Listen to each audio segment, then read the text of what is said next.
اس لیے کہ ایسا کوئی انسان دنیا میں نہیں پایا جاتا یا نہیں پایا گیا یا نہیں پایا جائے گا، مطلب ایسا کوئی انسان دنیا میں آدم علیہ الصلاۃ والسلام سے لے کر قیامت تک نہیں گزرا ہے جس نے خطا، معصیت، گناہ یا جس کو کہیں گے ذم جو ہے گناہ نہ کیے ہو۔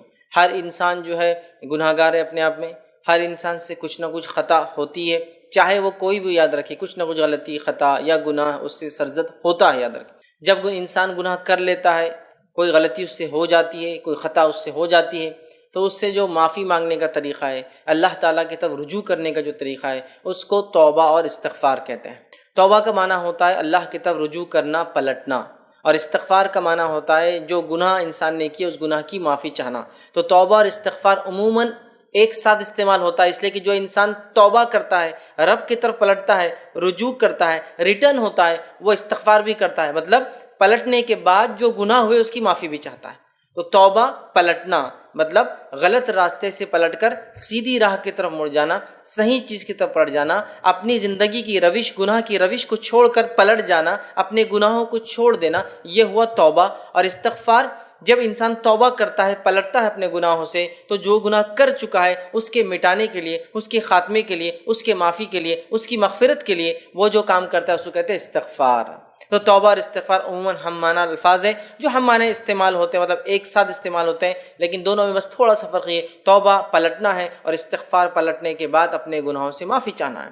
تو ہر انسان گناہ کرتا ہے، ہر انسان خطا کرتا ہے، ہر انسان سے لرزش ہوتی ہے، کہیں نہ کہیں کوتاہیاں اور کمی ہوتی ہے، گناہ ہو جاتے ہیں۔ اس گناہ کے لیے انسان کو چاہیے کہ اپنے رب سے توبہ کرے اور توبہ کے بعد استغفار کرے، یا استغفار اور توبہ کرے، اپنے گناہوں کی معافی چاہے اور اپنے طریقے کو بدل دے اور اللہ کی طرف رجوع کر لے، اللہ کی طرف پلٹ جائے۔ یہ بڑی اہم چیز ہے، یاد رکھیں۔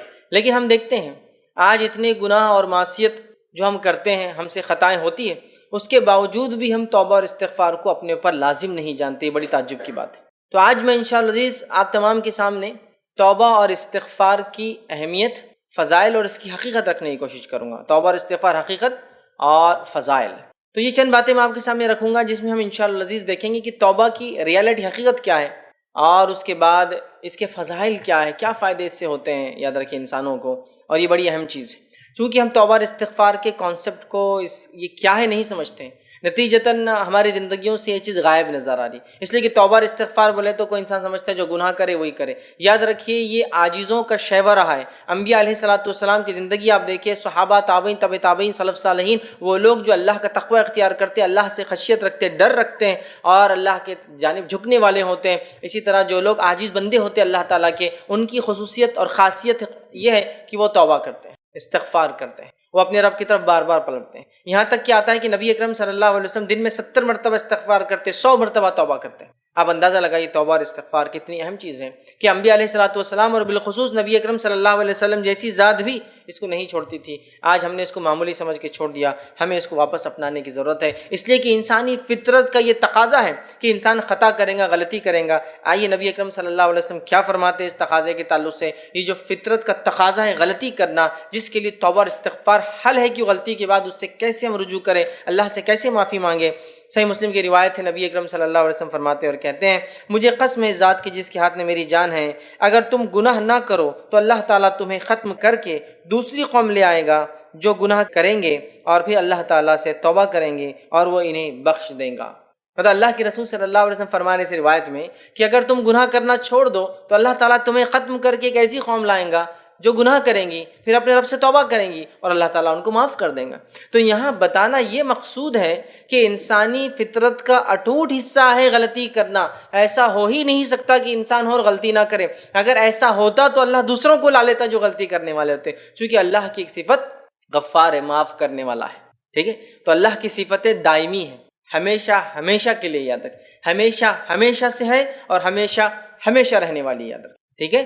تو ایک قوم لائیں گا جو گناہ کریں گے اور توبہ کریں گے، اللہ اس کو معاف کرے گا۔ مطلب بتانے کا یہ ہے، گناہ کرنا، خطا کرنا، غلطی کرنا انسانی فطرت کا اٹوٹ حصہ ہے، اس سے کوئی ابن آدم نہیں بچ سکتا، کوئی انسان نہیں بچ سکتا، یاد رکھیے۔ اور ہم خود اب انسان جو ہمیں اللہ تعالیٰ نے کہا وہ لفظ نسیان سے آتا ہے، بھولنے والا۔ آدم علیہ الصلوۃ والسلام سے کہا تھا کہ اس درخت کے قریب مت جانا، پھر بھی چلے گئے، بھول گئے۔ تو نسیان سے لفظ آتا ہے انسان، مطلب بھولنے والا۔ تو خطا ہونا ہمارے فطرت کا پارٹ ہے، ہمارا نیچر ہے، یاد رکھیے۔ تو خطا تو ہوں گی، غلطیاں ہوں گی، گناہ ہوں گے، ہمیں اس گناہوں کی معافی کے لیے، تلافی کے لیے، مٹانے کے لیے، ختم کرنے کے لیے اللہ کی طرف رجوع ہونا ہوگا، جس کو توبہ کہتے ہیں، اور اپنے گناہوں کی معافی مانگنا ہوگا، جس کو استغفار کہتے ہیں۔ تو ہمیں کثرت سے توبہ اور استغفار کو لازم جاننا ہے اپنے اوپر، یاد رکھیں، تاکہ ہم سے ہونے والی غلطیوں سے ہم جو ہے اللہ تعالیٰ سے معافی طلب کر لیں۔ اور ایسا کوئی انسان دنیا میں نہ تھا، نہ ہے اور نہ آئے گا جو خطا اور غلطیاں اور گناہ نہیں کرے گا، سب سے ہوں گی۔ یہ روایت جو تھی میں نے آپ کے سامنے رکھی، یہ اس کی یاد رکھے دلیل ہے۔ تو جو اہل تقویٰ ہے، ٹھیک ہے، وہ جب گناہ کر بیٹھتے ہیں، جو اللہ کے نیک بندے ہو جب گناہ کر بیٹھتے ہیں، تو گناہ ہوتے ہی وہ فوراً اللہ سے کیا کرتے ہیں؟ توبہ کر دیتے ہیں۔ ہم لوگ ایسا انتظار نہیں کرتے، ہم لوگ انتظار کرتے گناہ گناہ گناہ گناہ، یہاں تک کہ اللہ رحم کرے کبھی تو موت آ جاتی ہے اور معافی مانگنے کا وقت بھی نہیں ملتا، استغفار کا موقع بھی نہیں ملتا، رجوع کرنے کا موقع بھی نہیں ملتا۔ تو نیک لوگوں کی صفت، انبیاءوں کی صفت، صالحین کی صفت، اس کے بعد جو نیک لوگ ہوتے ہیں، اللہ کے اہل تقویٰ ہوتے ہیں، یا اللہ کے نیک بندے، اللہ کے ولی ہوتے ہیں، ان کی ایک صفت یاد رکھی ہے، یہ فوراً جو ہے توبہ کرتے ہیں، بلکہ گناہ نہ بھی کرے تو توبہ اور استغفار کرتے ہیں، اس لیے کہ توبہ اور استغفار یہ باعث اجر اور ثواب ہوتا ہے ان کے لیے، گناہ نہ کرنے کے باوجود بھی اس کو کرتے ہیں۔ تو یہ ہمارے لیے کتنا لازم ہے کہ ہم جو اتنی خطا اور گناہ کرتے ہیں، توبہ اور استغفار کو لازم جانیں، چونکہ اس کے فضائل، فائدے ہم جانتے نہیں ہیں، اس کی اہمیت ہمیں بتائی یا سکھائی نہیں گئی ہے، یا اس کو ہم معمولی عمل سمجھتے ہیں، یا یہ سمجھتے ہیں میں کون سے بڑے بڑے گناہ کر رہا ہوں جو میں توبہ اور استغفار کروں۔ آئیے نبی اکرم صلی اللہ علیہ وسلم کو دیکھیے، آپ کیا گناہ اور خطا کرتے تھے، پھر بھی آپ توبہ اور استغفار کرتے تھے۔ تو یہ اللہ تعالیٰ کی رحمت ہے ہمارے لیے کہ اللہ تعالیٰ رات میں اپنے ہاتھوں کو پھیلاتا ہے اور دن میں گناہ کرنے والے کے لیے اعلان کرتا ہے، دن میں گناہ کرنے والوں معافی مانگ لو، اور دن کو ہاتھ پھیلاتا ہے تاکہ رات میں گناہ کرنے والے اللہ تعالیٰ سے معافی مانگ لے۔ جب اللہ کا نیک بندہ اللہ تعالیٰ کے ساتھ کوئی خطا یا کوئی گناہ ہو جاتا ہے، وہ فوراً اپنے رب سے توبہ کرتا ہے، کیونکہ اللہ سبحانہ تعالیٰ رات کے گناہ کرنے والوں کو دن میں معاف کر دیتا ہے توبہ کی وجہ سے، دن کے گناہ کرنے والوں کو رات میں معاف کر دیتا ہے توبہ کی وجہ سے۔ اگر ہم توبہ کو لازم جان لیں تو ہم اپنے گناہ مٹا سکتے ہیں، یاد رکھیے، اپنے رب کے پاس اپنی مغفرت درج کرا سکتے ہیں، یاد رکھیے۔ تو اللہ تعالیٰ معاف کرتا ہے، یہ اس کی وسعتیں ہیں۔ اور جتنے گناہ ہم نے کیے ہوں گے، یاد رکھیے، جتنے گناہ ہم نے کیے ہوں گے، جتنے گناہ ہم نے کیے ہوں گے، اگر شرک پہ موت نہ آئے اور توبہ کرتے رہے تو انشاءاللہ العزیز اللہ تعالیٰ کو ہم معاف کرنے والا اور رحم کرنے والا پائیں گے۔ اس لیے اللہ تعالیٰ کی رحمت سے کبھی کبھی کبھی کبھی نا امید نہیں ہونا چاہیے۔ شیطان کا ایک حربہ اور چال ہوتی ہے، پہلے وہ گناہ کی طرف بڑھاتا ہے، گناہ کرواتا ہے، اور گناہ ہونے کے بعد یہ خیال ڈالتا ہے کہ اب تیری معافی نہیں ہے۔ تو یاد رکھیے، کبھی اللہ رب العزت کی رحمت سے، مغفرت سے، اس کی ذات سے کبھی مایوس مت ہو، چاہے کتنے گناہ ہوں۔ ہم اگر سچے دل سے توبہ کریں گے، توبۃ النصوحہ کریں گے، ایسی توبہ کہ جس کے بعد وہ گناہ پھر نہ کرے، تو انشاءاللہ العزیز ہمارے رب کو ہم معاف کرنے والا، بڑا رحم کرنے والا، بلکہ کبھی کبھار اگر سچے دل سے توبہ رہی تو اللہ رب العزت گناہوں کو نیکی میں تبدیل کرے، سمجھے؟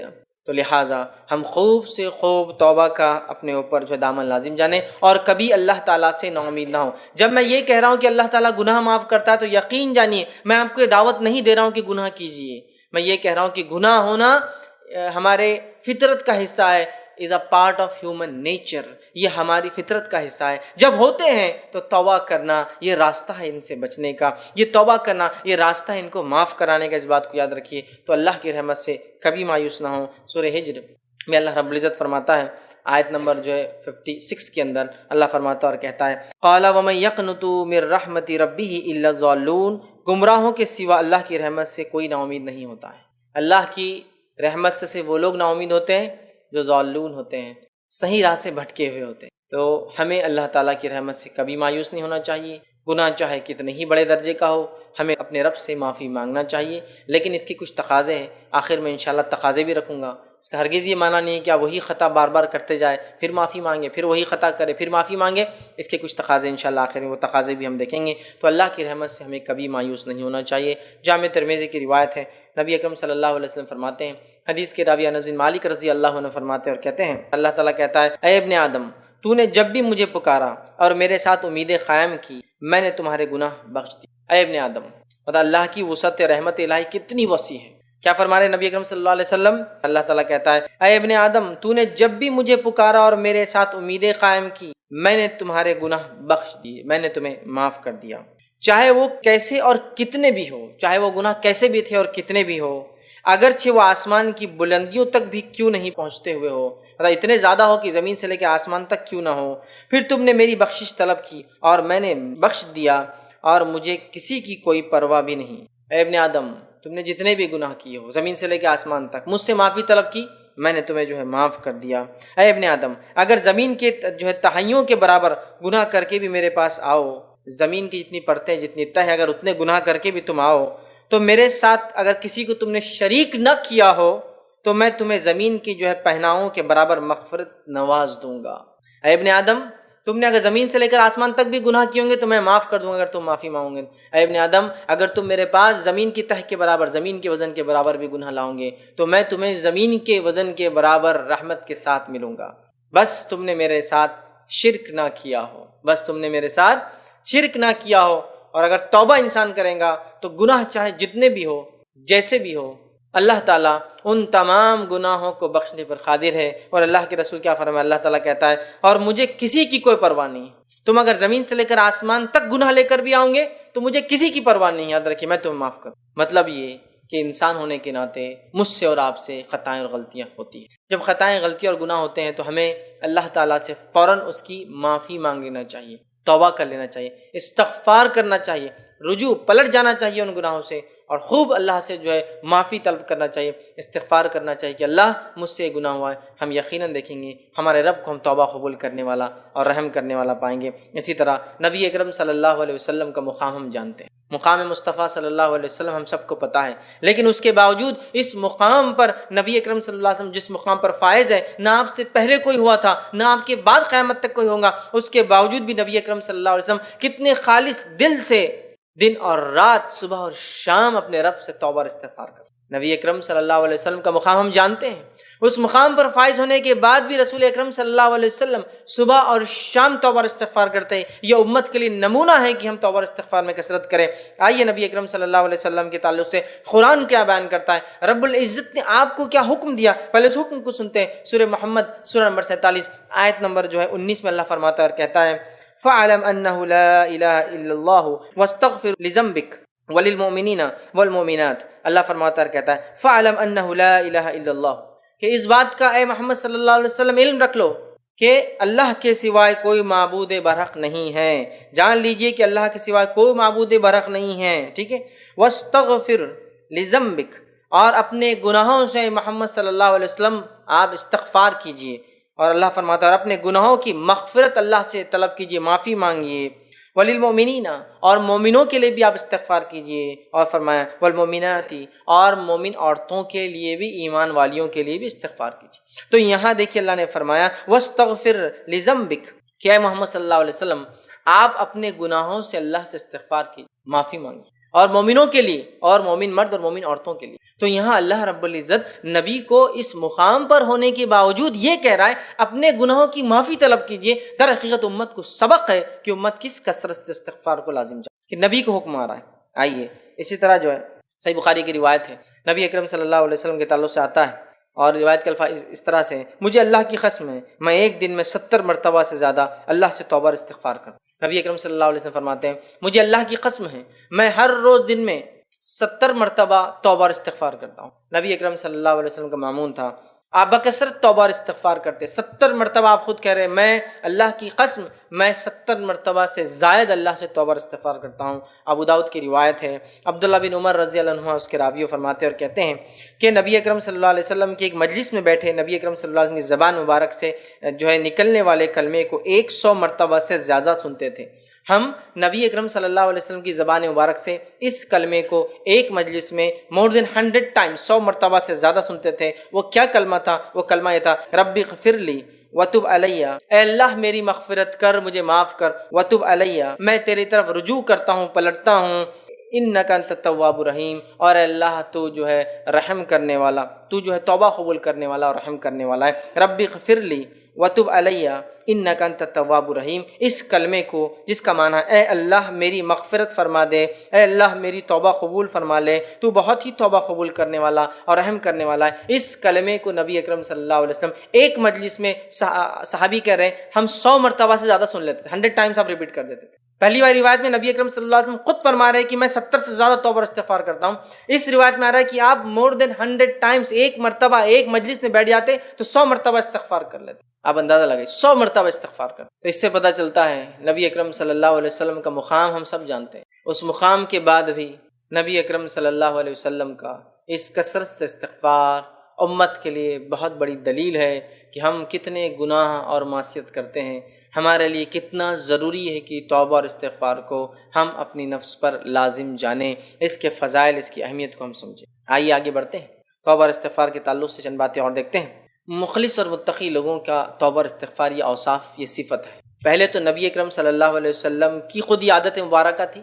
اللہ نے آپ کو حکم دیا، آپ خود 70 اور 100 مرتبہ توبہ استغفار کرتے تھے. اب ہم دیکھتے ہیں مخلص اور متقی لوگ جو اللہ کے خالص بندے ہوتے ہیں، اس کا ڈر اور پاس و لحاظ رکھتے ہیں، تقوی رکھتے ہیں، ان لوگوں کے اوصاف میں یہ بھی شامل ہے کہ وہ کثرت سے توبہ اور استغفار کرتے. یاد رکھیے. تو اہل ایمان میں جو مخلصین ہیں، جو ایسے اصحاب ہیں جو اللہ رب العزت پر ایمان لاتے ہیں اور نیک اعمال کرتے ہیں، ان کا یہ طریقہ ہے کہ وہ گناہوں پہ نہ کبھی اڑتے ہیں، نہ اصرار کرتے ہیں کہ میں کروں گا، بلکہ جو ہی گناہ ہوتا ہے اس کی معافی اپنے رب سے جو ہے طلب کر لیتے. یاد رکھیے. اور اللہ رب العزت نے قرآن میں فرمایا، سورہ آل عمران سورہ نمبر 3 آیت نمبر 16 اور 17 میں اللہ فرماتا اور کہتا ہے، الذین یقولون ربنا اننا آمنا فاغفر لنا ذنوبنا وقنا عذاب النار.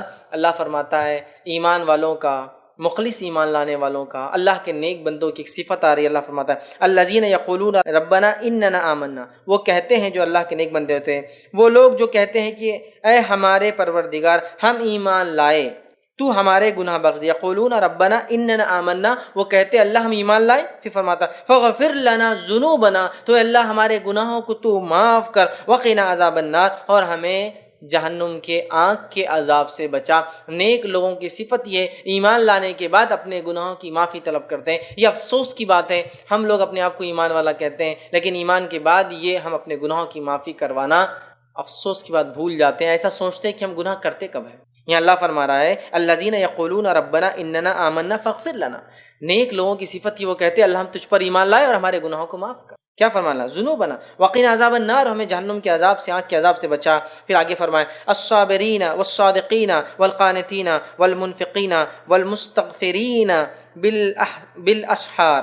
اللہ فرماتا اور کہتا ہے الصابرین، یہ وہ لوگ ہیں جو صبر کرنے والے ہیں، والصادقین اور صادق سچے ہیں، اور پھر فرمایا والقانتین اور فرما بردار ہے. پھر فرمایا والمنفقین اور اللہ کی راہ میں خرچ کرنے والے ہیں، والمستغفرین اور اللہ نے فرمایا والمستغفرین بالاسحار، اور سحر کے وقت اٹھ کر اللہ سے استغفار کرنے والے ہیں. تو اللہ نے کہا والمستغفرین بالاسحار کہ رات میں اٹھ کر سحر میں استغفار کرنے والے لوگ ہیں. یہ صفتیں بیان کی اللہ کے نیک لوگوں کی. اللہ نے ایمان لانے کے بعد توبہ کرتے ہیں اور راتوں میں سحر کے وقت توبہ کرتے ہیں. اس کا مطلب یہ کہ رات میں اٹھ کے سحر کے وقت تہجد ادا کرتے اور توبہ کرتے ہیں. مطلب یہ وہ لوگ ہیں جو فرائض کو ادا کرنے کے ساتھ ساتھ نوافل میں اضافہ کرتے ہیں اور اس کے باوجود بھی استغفار کرتے ہیں. اللہ ہم پر رحم کرے، ہمارے تو فرائض ہی غائب ہیں اور استغفار کی تو کوئی موجودگی، کوئی دور دور تک اندیشہ بھی نظر نہیں آتا کہ ہم کبھی استغفار کریں.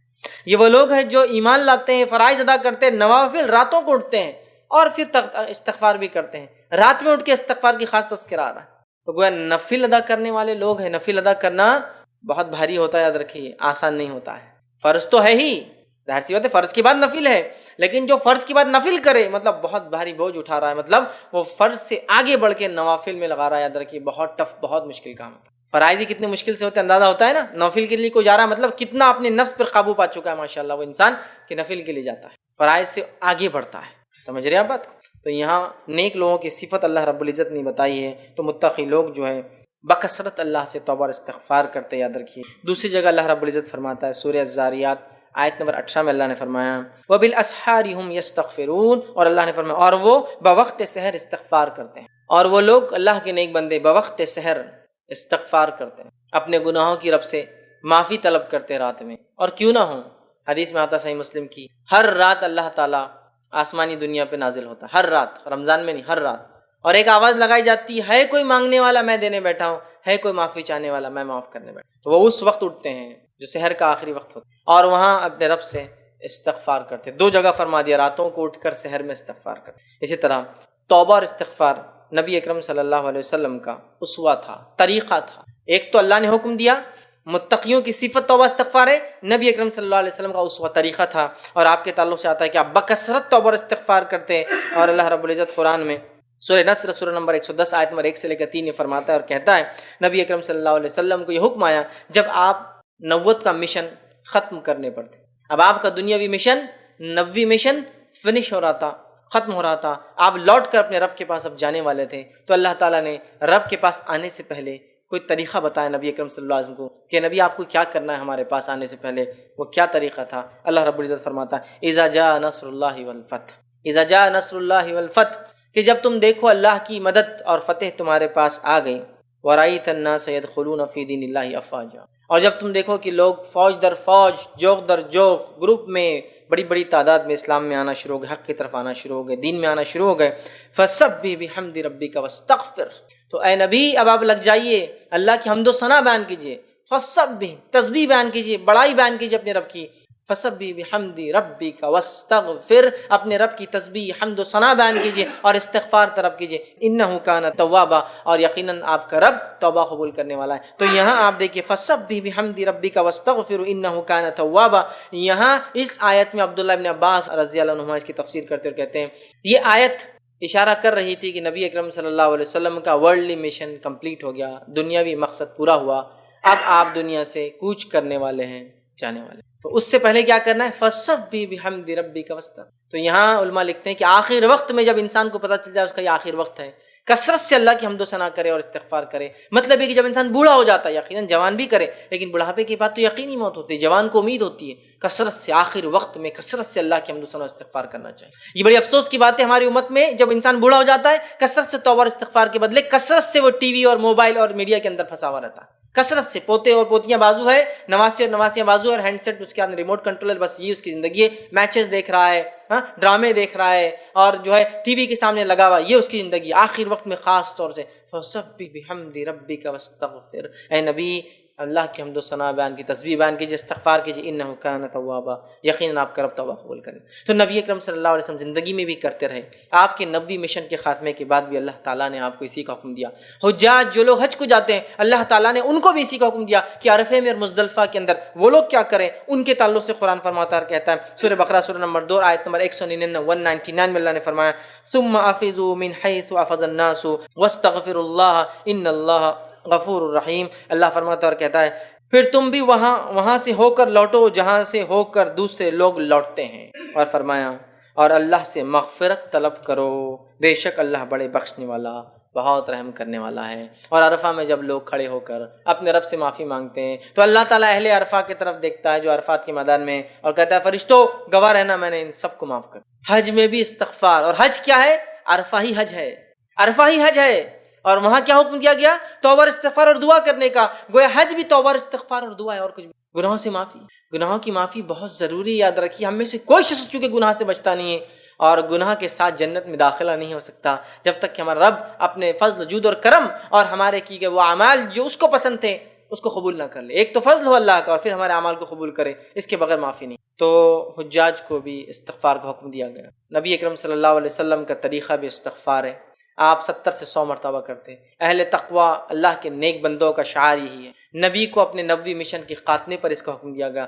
اسی طرح اللہ رب العزت نے حاجیوں کو حکم دیا کہ وہ بھی جب جو ہے مزدلفہ اور اسی طرح میدان عرفات میں ہوتے ہیں تو وہ اللہ رب العزت استغفار کریں۔ توبہ اور استغفار کے آئیے چند فضائل بھی آپ کے سامنے رکھتا ہوں، اس کے ثمرات، اس کے فضائل کیا ہے، یہ تو اہمیت تھی اس بات کی۔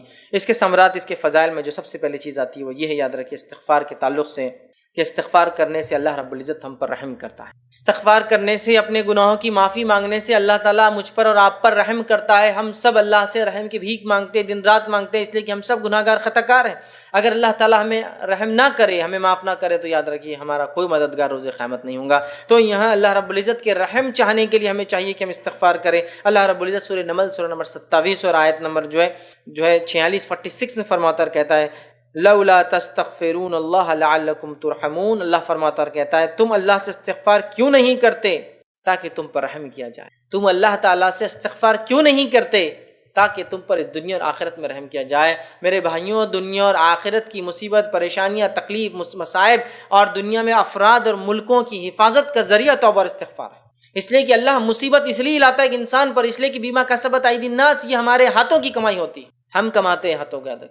اللہ فرماتا ہے زمین اور پانی میں جو فساد ہے وہ انسانی ہاتھوں کا نتیجہ، مطلب جو معصیت اور گناہ ہم کرتے ہیں اس کا نتیجہ ہے۔ جو آزمائشیں، جو آفتیں، مصیبت، بلائیں، طوفان، آندھیاں، پریشانی اس دنیا میں آتی، زلازل جو آتے ہیں، زلزلے، یہ سب ہمارے گناہوں کا نتیجہ ہوتے ہیں، اور اس سے بچنے کا طریقہ استغفار۔ تو اللہ فرما رہا ہے تم کیوں نہیں اللہ سے استغفار کر کے رحم طلب کرتے ہو؟ تم اللہ سے استغفار کیوں نہیں کرتے تاکہ تم پر رحم کیا جائے؟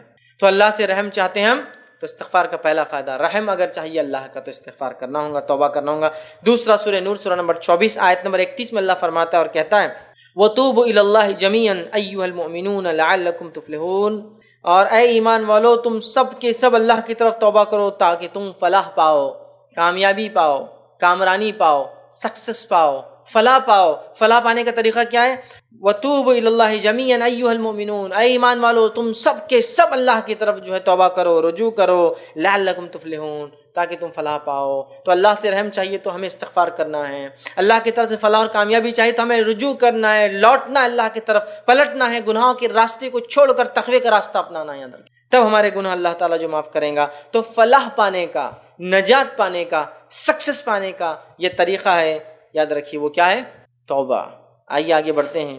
تیسرا فائدہ اس کا ہم دیکھتے ہیں کہ ہم اگر چاہتے ہیں کہ افراد اور ملک انڈیویجول اینڈ نیشنز جس کو کہیں گے، افراد اور قومیں اگر بلاؤں سے، مصیبتوں کو، مشکلات کو، آفت کو، دکھ کو، درد کو اگر اپنے سے دور رکھنا چاہتی ہے، اس کا نسخہ بھی توبہ اور استغفار۔ آفتیں، بلائیں، مشکلیں، دکھ، درد، جو بھی پریشانیاں ہیں اس سے بچنے کا طریقہ توبہ اور استغفار ہے۔ آئیے اللہ تعالیٰ کیا فرماتا ہے سورہ الانفال سورہ نمبر 8 آیت نمبر 33 میں اللہ فرماتا ہے 33 میں، اور کہتا ہے وَمَا كَانَ اللَّهُ مُعَذِّبَهُمْ وَهُمْ يَسْتَغْفِرُونَ، اگر وہ مغفرت طلب کرتے رہیں تو اللہ انہیں عذاب دینے والا نہیں ہے۔ اگر وہ مغفرت طلب کرتے رہے تو اللہ تعالیٰ انہیں عذاب دینے والا نہیں ہے۔ اگر ہم مغفرت طلب کرتے رہے تو اللہ تعالیٰ ہمیں عذاب دینے والا نہیں ہے۔ ہم اگر اپنے گناہوں کی توبہ کرتے رہے تو اللہ تعالیٰ ہمیں عذاب دینے والا نہیں ہے۔ تو مصیبت، بلائیں، آفتیں، پریشانیوں سے دنیا میں اگر بچنا ہے تو اللہ تعالیٰ کے اگر عذاب سے، غضب سے ہمیں بچنا ہے اس دنیا میں تو ہمیں کیا کرنا ہے؟ وَمَا كَانَ اللَّهُ مُعَذِّبَهُمْ، اللہ تعالیٰ تمہیں کیوں عذاب دیں گا؟ وَهُمْ يَسْتَغْفِرُونَ، جبکہ تم استغفار کرتے ہو۔ ہر قسم کی پریشانیوں سے، بلاؤں سے، مصیبت سے بچنے کا طریقہ توبہ اور استغفار ہے۔ آئیے آگے بڑھتے ہیں۔ چوتھا فائدہ اس کا دیکھتے ہیں توبہ اور استغفار کا، وہ یہ ہے کہ نوح علیہ السلام نے اپنی قوم کو جو توبہ اور استغفار کا فائدہ بتایا تھا، وہ فائدہ اللہ رب العزت نے اپنی کتاب میں سورہ نوح کے اندر ہمیں بھی بیان کر دیا۔ اور اللہ فرماتا ہے سورہ نوح آیت نمبر 10، 11 اور 12 میں اللہ فرماتا ہے، کہتا ہے نوح علیہ السلام نے اپنی قوم سے کہا قُلْتُ اسْتَغْفِرُوا رَبَّكُمْ إِنَّهُ كَانَ غَفَّارًا، اے میری قوم اپنے رب سے استغفار کرو، گناہوں کی معافی طلب کرو جو تم شرک کرتے ہو، تم یقیناً جو ہے اپنے رب کو انہ کان غفارا، معاف کرنے والا پاؤں گے۔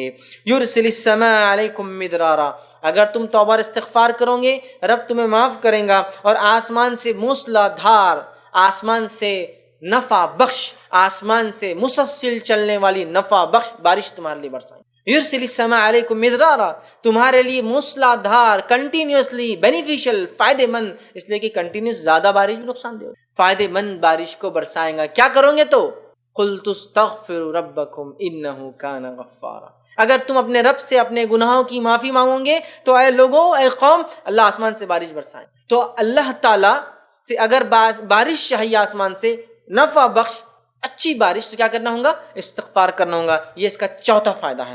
پانچواں فائدہ اسی میں جو نوح علیہ السلام نے قوم کو بتایا وہ بھی اسی کے اندر ہے۔ پھر فرمایا وَيُمْدِدْكُمْ بِأَمْوَالٍ وَبَنِينَ، اور اللہ تعالیٰ فرماتا ہے وَيُمْدِدْكُمْ بِأَمْوَالٍ وَبَنِينَ وَيَجْعَلْ لَكُمْ جَنَّاتٍ وَيَجْعَلْ لَكُمْ أَنْهَارًا، اور نوح علیہ السلام نے کہا اے میری قوم وَيُمْدِدْكُمْ بِأَمْوَالٍ وَبَنِينَ، اللہ تعالیٰ تمہیں اموال، مال میں بڑھا دیں گا اگر تم توبہ استغفار کرو گے، والبنین، اور تم بیٹے چاہتے ہو نا، تمہیں بیٹوں میں بڑھا دیں گا، تمہیں اولاد میں بڑھا دیں گا۔ استغفار کرو گے تو موسلادھار بارش ہوں گی، استغفار کرو گے تو اللہ تعالیٰ مال میں کثرت دے دیں گا، مال بڑھا دیں گا، تمہاری اولادیں اور لڑکوں میں اضافہ کر دیں گا۔ پھر فرمایا وَيَجْعَلْ لَكُمْ جَنَّاتٍ وَيَجْعَلْ لَكُمْ أَنْهَارًا، اور تمہیں ایسے باغات دے دیں گا جو ہرے بھرے لہلہاتے، جنت کہتے ہیں ہرا بھرا لہلہاتا ایسا باغ جس کی چھاؤں کبھی ختم نہ ہوتی ہو۔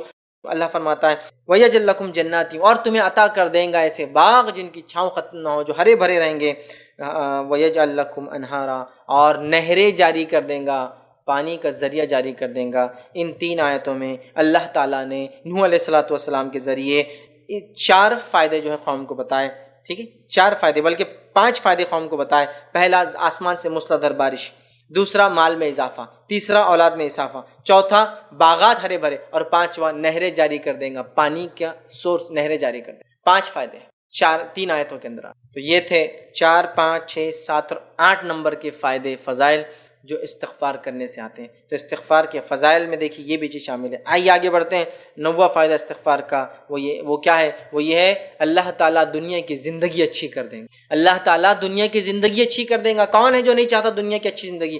سنیے پھر 9واں فضائل اللہ تعالیٰ فرماتا ہے قرآن کے اندر، سورہ ہود سورہ نمبر 11 آیت نمبر 3 میں اللہ فرماتا ہے وَأَنِ اسْتَغْفِرُوا رَبَّكُمْ ثُمَّ تُوبُوا إِلَيْهِ يُمَتِّعْكُم مَّتَاعًا حَسَنًا إِلَىٰ أَجَلٍ مُّسَمًّى وَيُؤْتِي كُلَّ ذِي فضل فضلہ وَإِن تَوَلَّوْا فَإِنِّي أَخَافُ عَلَيْكُمْ عَذَابَ يَوْمٍ كَبِيرٍ۔ اللہ فرماتا ہے کہتا ہے اور یہ کہ تم اپنے گناہ اپنے پروردگار سے معاف کرواؤ، اپنے گناہوں کو اپنے پروردگار سے تم معاف کرواؤ، استغفار کرو، اور پھر اسی کی طرف متوجہ ہو اور توبہ کرو، گناہوں کو معاف فرماؤ۔ استغفر کا لفظ استعمال کیا، وَأَنِ اسْتَغْفِرُوا رَبَّكُمْ ثُمَّ تُوبُوا إِلَيْهِ، گناہوں سے معافی طلب کرو، رب کی طرف تم اگر لوٹو پھر وہ اسی طرف متوجہ ہو تو وہ تم کو وقت مقرر تک اچھا سامان زندگی دیں گا۔ تو اللہ تعالیٰ پھر اس زندگی میں دنیا میں تمہیں ایک وقت مقرر تک اچھا سامان دیں گا، اور پھر فرمایا دے گا، اور ہر زیادہ عمل کرنے والے کو زیادہ ثواب دیں گا، اور جو جتنا زیادہ عمل کرے گا اس کو اتنا زیادہ ثواب ملیں گا۔ اور اگر ایسا نہ کیا میری قوم تم نے تو میں ڈرتا ہوں ایک بڑے عذاب کے دن سے تمہارے بارے میں، مطلب یوم قیامت سے میں ڈرتا ہوں تمہارے۔